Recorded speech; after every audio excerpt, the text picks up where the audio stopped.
Before time learned to speak, before space had a name, there was nothing.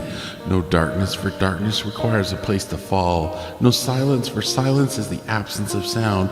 And yet there was not yet the possibility of sound. And then an instant, less than an instant, a blooming of everything from nothing, a singularity smoothing itself into being, energy unfurling like a cosmic flower, the Big Bang. Gravity stirred first, the quiet choreographer of chaos. Electromagnetism stretching its fingers, the strong force binding nuclei together as if to say, we will need each other for what comes next.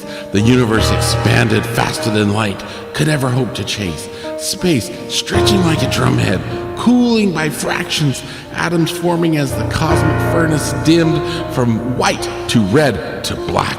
Hydrogen, helium, sparse clouds adrift in expanding dark, gathering, falling inward by gravity's suggestion until they ignited into the first stars. Giant blue-white titans burning themselves to death to give us oxygen, nitrogen, iron, the language of life forged in their cores. Supernovae sowed these elements across the galaxy like seeds. The nursery of stars thickened, spiraled, tightened around a glowing, gentle spine we would someday name the Milky Way. And in a lonely corner of an unfashionable arm, a cloud of dust collapsed again, flattening into a disk under its own spinning wheel. At the center, a star was born, our sun, warm, patient, steady. Around it, clump gripped into stone, stone fused into worlds, some swallowed by flame, others frozen and forgotten. One planet settled into the narrow band of just shy of too close and just short of too far. A blue world balancing on the razor-thin knife edge of just right. Earth cooled, shivered, wrapped herself in oceans. Lightning cracked the sky. Volcanoes breathed chemistry into water. And somewhere in those deep, warm tides, complex molecules learned to copy themselves.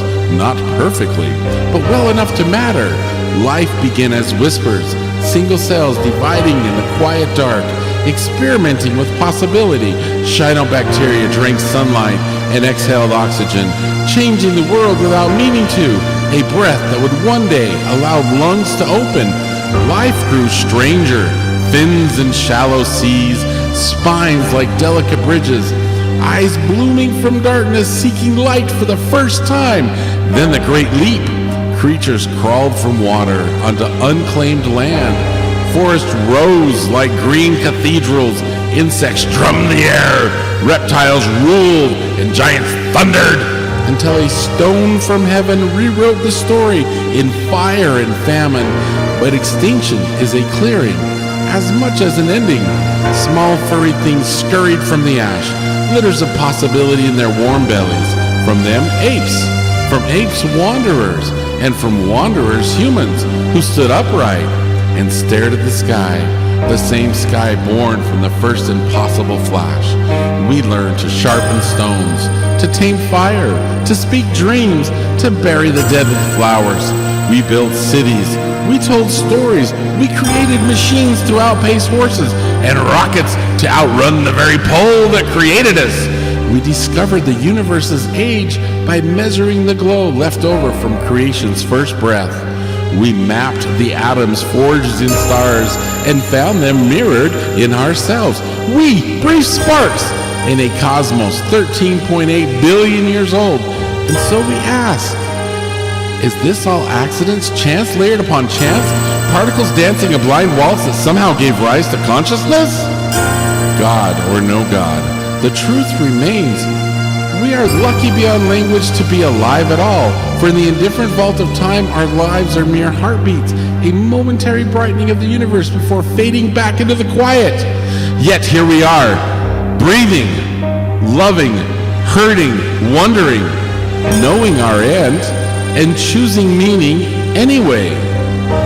A universe of fire becomes a world of oceans. A world of oceans becomes a cradle of life, and life for a brief shimmering instant becomes us. Asking the ancient question, how strange, how miraculous that the stars made eyes just to look back at themselves.